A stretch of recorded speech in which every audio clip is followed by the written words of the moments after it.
Interesting news for Bellator. Bellator's had a huge amount of popularity in the last couple of years, but the main thing was the biggest star in Bellator was essentially Patricio Pitbull.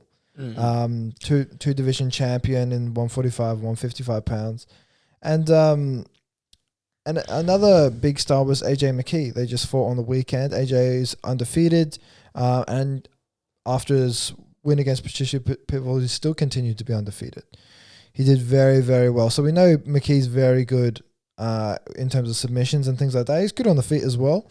And we saw that, during their fight, only lasted maybe the first 2 minutes of the first round. But, basically Pitbull and McKee were just trading leg kicks and things like that, kind of finding rage, moving back and forth. And basically McKee, went for a high kick, caught Pitbull. Pitbull got stumbled, rocked him. Basically just pulled on the pressure up against the cage. Pitbull fell down. Obviously, even more wobbled than before. Pitbull jumps back up. McKee goes for the guillotine, as he usually does. He's got a very good guillotine, very tight, and he cinched it up. And then to make it even tighter, because Pitbull was trying to put both hands on one in order to make sure he can get his head out. He then kneed Pitbull. And then he saw his opportunity. As soon as he kneed Pitbull, and it was a solid, brutal knee as well in the breadbasket, locked it in and submitted Pitbull. And Pitbull didn't tap, but you could see he was trying to fight the hands, and then his hand dropped, and Pitbull didn't say anything.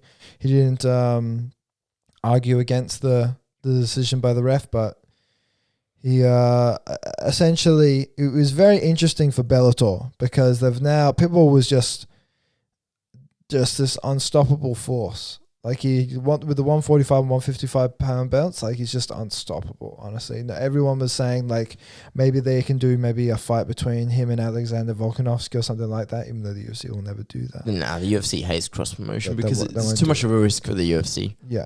But with AJ says, look, I'm the best 145er ever. One FC, Bellator, UFC, doesn't matter. I'll fight. I'll put up my 1 million, which he got for winning the Grand Prix, or $1 million, and I'll put it up against anyone, which is cool to see. Like this is a guy that is very young.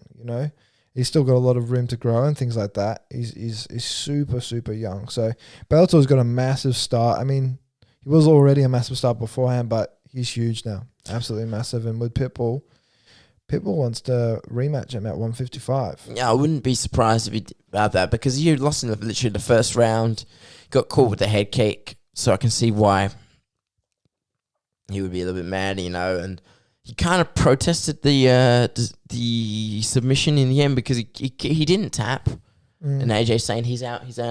I'm like, okay.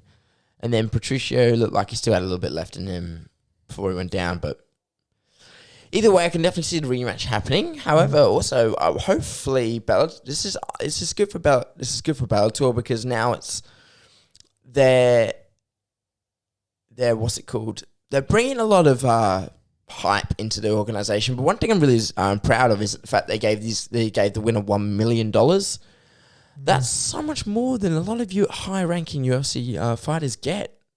Literally just for winning a main event, I mean, I would guess the champions get close to that, since you get their disclosed earnings from when they fight, but you don't get usually they get the pay-per-view stuff. Yeah. They know Conor McGregor and getting absolutely massive paydays that way, but $1 million is good. Yeah, that's solid to get that every time, and then that's guaranteed if you win. That's solid, especially when you're not in the highest watched mixed martial arts organization. No, typically it's the hardcores that would watch the other ones like Bellator, and then the Asian fans watch the ONE FC and things like that. But they've got a massive star in their hands. I would love to see that rematch at 155, but McKee's really good at featherweight. You could argue he could just stay at there and defend his title. He's really good. Dude, he was born in 1995. That's 3 years older than us. Wow. He's 26 years old, right? And what? He's featherweight champion in Bellator, undefeated, 18-0. That's commendable. So it's so cool, and especially to see a submission artist, becoming a big star as well in Bellator. It's very cool. I love to see that. What was happening in the end between Rumble and Yoel Romero? I don't know what's going on with Romero. Because I know the fight was pulled. Romero's eye. Yeah. So Izzy actually called it. Izzy was actually, at their face-off, Izzy was looking at Yoel Romero and he went, there's something wrong with his eye. I don't know what, but there's something going on with his eye, right? And later on at Bellator, they call him for his eye. There's some issue with his left eye. So it looks like maybe he'll go for surgery or something for his eye. He still might be in the Grand Prix. He's just sorting some things out. But with Anthony Johnson, he's going to be fighting Vadim Nemkov. He's going to be fighting him in the Grand Prix instead. So that's a very cool fight. I mean, Anthony Johnson against Vadim Nemkov, that's insane. That's incredible. So I'd love to see that. Love to see that fight. It's amazing.